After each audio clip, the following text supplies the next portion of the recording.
I mean, I really want you to think about something that probably happens to you almost every single day.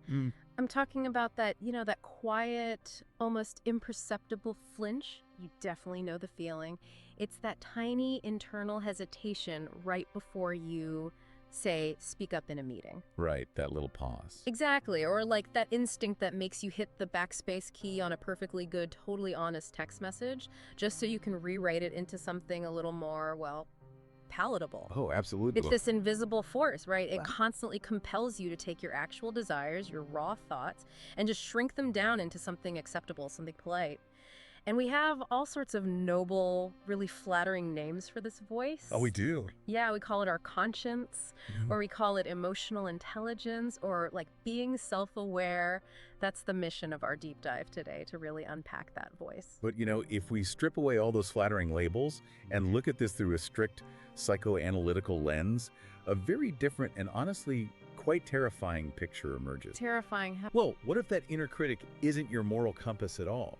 What if that voice you trust so implicitly to keep you out of trouble is actually a foreign occupier?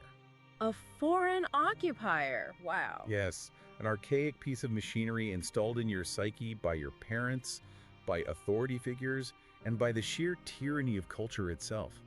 I mean, we might literally be walking around harboring a ghost in our own nervous system. I mean, that is a massive reframing because, we are taught from childhood that feeling guilty before we do something bad means we're fundamentally good people. Right, exactly. Like we have a built-in Jiminy Cricket or something. But you're suggesting this internal judge doesn't actually have our best interests at heart at all. It doesn't care about your happiness. Yeah. Not one bit. I mean, to understand why you feel crushing guilt over things you haven't even done, we really have to talk about the Freudian concept of the superego. Okay, the superego. Yeah, we culturally misunderstand the superego as this guardian angel of virtue. But classical psychoanalysis reveals it as a merciless prison warden. A warden. That's intense. It is. Because it's a structure in your mind built entirely out of your own repressed aggression, combined with the internalized commandments of the outside world. Freud actually referred to this whole process as the interjection of the father. Interjection of the father. Okay, let's break that down because it sounds, frankly, incredibly academic. Yeah. We aren't just talking about a literal dad here. No, not at all. The father is a symbol. It represents the law, the ultimate authority. I mean, it stands for the king, the priest, the teacher, the rules of the tribe. It's society. Exactly. Yeah. When a child is young, they realize they're completely physically dependent on these giant people around them. Yeah. And if the giants abandon the child, well, the child dies. It's life or death. Literally. So the child faces this horrible dilemma. Like, how do I ensure I don't do something that makes them leave me? Oh, wow, I see. So rather than risk making the actual external authority figure angry, the kid downloads a mental copy of that authority figure. You install the judge. So I basically start yelling at myself in my own head so my parents don't have to do it. It's just a survival tactic. It is the ultimate survival tactic. You internalize the rules of the culture to avoid exile. But here is the mechanism that makes it so punishing, right? The superego doesn't operate on modern ethics. What do you mean? Well, it doesn't care about context or nuance or, your personal growth journey. It operates on ancient, archaic taboo. It only understands a very rigid binary of purity versus corruption. Purity or corruption? There's no gray area. None. And because it's fueled by the aggression you weren't allowed to express as a child, it is vicious. It seeks total obedience. So when you feel like intense shame just for wanting something forbidden, say you have a sudden surge of anger toward a friend or, I don't know, a fleeting desire that goes against the script of who you think you are. Yes. That shame isn't a personal failure. It's like realizing you've built a psychic monument to compliance right in the middle of your own brain. That's a brilliant way to put it. It's just a leftover artifact, really, from thousands of years of human beings having to crush their basic animal instincts just so the village wouldn't burn down. Exactly. I mean, civilization is fundamentally built on that exact renunciation. We could not live in densely packed cities or build infrastructure or maintain laws if everyone just acted on their raw drives. Right. It would be pure chaos. Pure chaos. But nature does not surrender easily, though. You can't just erase human instinct. The energy of those forbidden impulses, it has to go somewhere. So it turns inward. Yes. Yes. It becomes the very fuel the superego uses to police you. Which means there is a grand bargain at play here, like a massive trade-off. I mean, we get indoor plumbing, the internet, and a society where people mostly don't attack each other in the street. But like, what is the actual psychological toll we pay for that? Because carrying a merciless prison warden in your head sounds absolutely exhausting. The toll is immense. Yeah. And this brings us to the two primal drives constantly at war within us. On one side, we have Eros. Yes, this is the life drive. It is the engine of connection, creation, sexuality, and profound pleasure. It's the vitality that pushes us toward the world. Okay, so that's the life force. Right. And on the other side is Thanatos, the death drive. This is the instinct toward dissolution, repetition, aggression, and basically a return to a state of zero tension. Life and death, creation and destruction. We're essentially just walking batteries powered by these two extreme opposite forces. We are. And society cannot allow either of those drives to just run wild. I mean, if Eros runs unchecked, it disrupts social order entirely. And if Thanatos runs unchecked? It destroys it entirely. So culture's primary project is to manage these dangerous drives through a disciplinary process called sublimation. Sublimation? Yeah, sublimation is the alchemy of taking a dangerous, socially unacceptable impulse and forcefully redirecting it into a culturally valued achievement. Okay, give me a tangible example of that, because I'm trying to picture how raw drive turns into something society actually likes. Well, a classic psychoanalytic example is Leonardo da Vinci. Yeah, when analysts study da Vinci's life, his insatiable, almost manic obsession with scientific inquiry, anatomy, and art is often viewed as the direct sublimation of his deeply repressed childhood sexual curiosity. Wait, really? Yes. Yeah. He didn't eradicate his primal desires, he disciplined them. He redirected that investigative, probing energy away from the physical and onto the canvas in the notebook. He transformed raw drive into undeniable genius. Wow. And we celebrate that stuff, right? We look at Da Vinci and say, what a triumph of the human spirit. We do. But I mean, isn't there something incredibly tragic about it too? Let's bring it into the modern day. Say your boss publicly embarrasses you in front of your whole team. Okay. The animal instinct, the raw Thanatos, is to flip the conference table and physically defend your pride. But you obviously can't do that. No, you'd be arrested or fired. Right. So you go back to your desk, you swallow that raw rage, and you channel it into writing a brilliantly ruthless, passive-aggressive strategy deck that makes your boss look totally obsolete. Exactly, a perfect modern sublimation. Sure, the energy went somewhere productive. But the original craving was totally denied. You never actually got to satisfy the original drive. You're just left with this hollow, melancholic feeling. And that persistent melancholy is the defining hum of the human condition. I mean, for every act of sublimation, there is an unlived life, a ghost of the action you didn't take. Oh, that's heavy. It is. And the true tragedy is that the superego doesn't reward you for doing the right thing. It doesn't say, hey, good job writing that memo instead of flipping the table. It doesn't. No, it punishes you for having the aggressive impulse in the first place. It whispers that at your core, you are still dangerous and unworthy. Wow, and this clearly isn't just an individual therapy problem then. It's a massive cultural project. It's almost like a panopticon, right? How so? Like, where culture realizes it doesn't need to put a police officer on every street corner if it can just build a police force directly inside the psyche of every single citizen.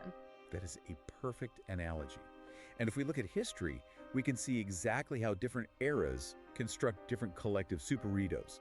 The Victorian era is perhaps the most glaring example of this. Oh yeah, the Victorians. It's an era defined by a suffocating level of extreme emotional and sexual repression.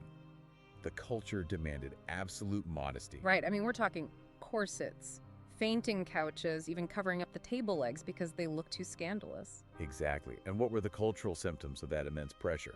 The energy has to go somewhere. We saw an explosion of Gothic horror literature, deep obsessions with ghosts and the supernatural. Oh, I never connected that to repression before. It absolutely was. And more tellingly, we saw the relentless medical pathologizing of female desire. The epidemic of the hysterical woman wasn't a biological anomaly. No, of course not. It was the physical manifestation of a culture that provided absolutely no permissible language for female sexuality. When the mind is strictly forbidden to acknowledge a truth, the body speaks it through symptoms. The energy has to go somewhere, so it just leaks out as a physical illness. Yes. And we look back at the Victorians and laugh at how repressed they were. We think we're so incredibly liberated now. But we do the exact same thing. We've just traded Victorian corsets for modern corporate jargon. Oh, the modern workplace is a masterpiece of superegoic control. It really is. Just think about the ideal modern employee. They're supposed to be perfectly calm, relentlessly collaborative, and entirely stripped of all volatile emotion. But human beings are inherently competitive and territorial. Exactly. So what happens to a person's natural aggression or their need for dominance? It gets sublimated into ambition or leadership qualities. But only if you express it in the exact right sanitized way. Precisely. Because the second that raw emotion actually leaks out, like if you raise your voice or if you show genuine frustration in a meeting, the internalized corporate superego violently punishes you with shame. Yeah. You sit at your desk afterward thinking, I'm so unprofessional, I'm unstable. And we really must recognize that the weight of this cultural panopticon is not distributed equally at all.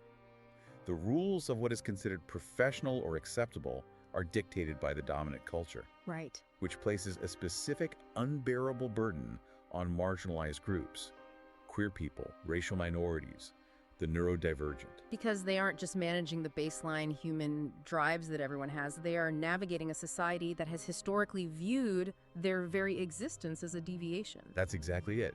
For anyone deemed outside the accepted norm, the superego takes on a double edge. How so? Well, when the culture you live in is inherently hostile to who you are, the father you interject during childhood is also hostile to who you are. Oh man, that's dark. It is. So for a marginalized person, simply claiming space or expressing righteous anger at an injustice, or even just living authentically, it triggers an internal backlash that can feel like literal self-annihilation. The internal judge has been programmed by a society that equates their difference with danger. It's such an agonizing paradox, especially today because we run around claiming to celebrate individuality so much. I mean, the whole internet is yelling, live your truth and be your authentic self. Yes, the wellness aesthetic. But really, social media has effectively just externalized this inner critic into a massive 24/7 public tribunal. Social media is the superego made visible.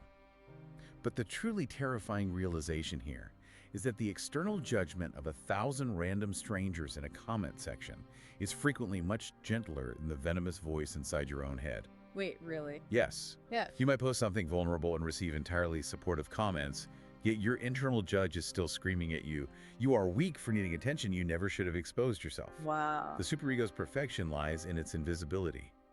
You mistake its cruelty for your own objective self-assessment. Which I think brings us to the most unsettling part of this whole deep dive. Because a listener right now might be thinking, okay, sure, the Victorians were repressed and corporate life is stifling, but I go to therapy, I meditate, I literally have a coffee mug that says set boundaries. Right. They're thinking I am actively dismantling my superego. And that assumption is the quiet horror of late modern subjectivity. Say more about that. Well, we assume that because we use the language of wellness, we are liberated. But the entire contemporary project of self-improvement, the endless drive to heal your inner child, to process every trauma, to optimize your mental health, has itself been colonized by the superego. Wait. It hasn't disappeared. It is simply dressed up in softer robes. Let me stop you there because that is going to be incredibly controversial to anyone who spends time on the wellness side of the internet. I know. Are you saying that modern self-care is just a Trojan horse for more repression? I mean, isn't self-compassion the whole point? It is, until self-compassion becomes a conditional demand. Love yourself has transformed from a liberating concept into a rigid KPI. A metric to hit. Exactly. You must love yourself, but only if you are perfectly productive, impeccably kind, and entirely evolved.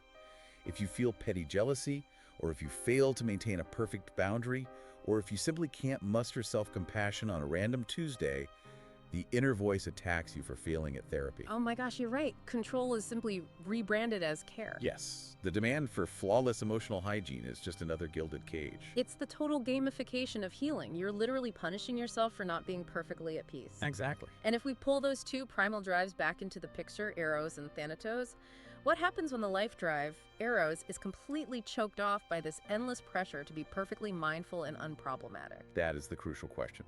Because when Eros is blocked by the impossible demand for perfection, the psyche invariably turns toward Thanatos. The death drive. Yes.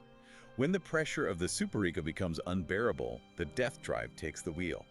We see this in chronic self-sabotage, deep depression, and severe addiction. We usually just call those character flaws. Right. Culturally, we tend to view these as failures of willpower.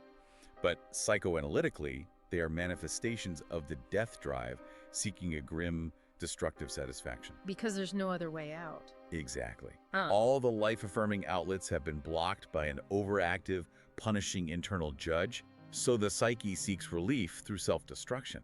The demand to be perfectly healed literally becomes the agent of your undoing. It feels like we've completely outsourced the kings and the priests. We don't need them threatening us with exile anymore because we eagerly do the policing for them, all while patting ourselves on the back for being so enlightened. We keep offering up our vitality, our arrows, to pay off a debt of guilt we didn't even incur. So the big question is, how do we stop paying taxes to a landlord that shouldn't even own the building? Well, this requires a radical structural shift in how you relate to your own mind.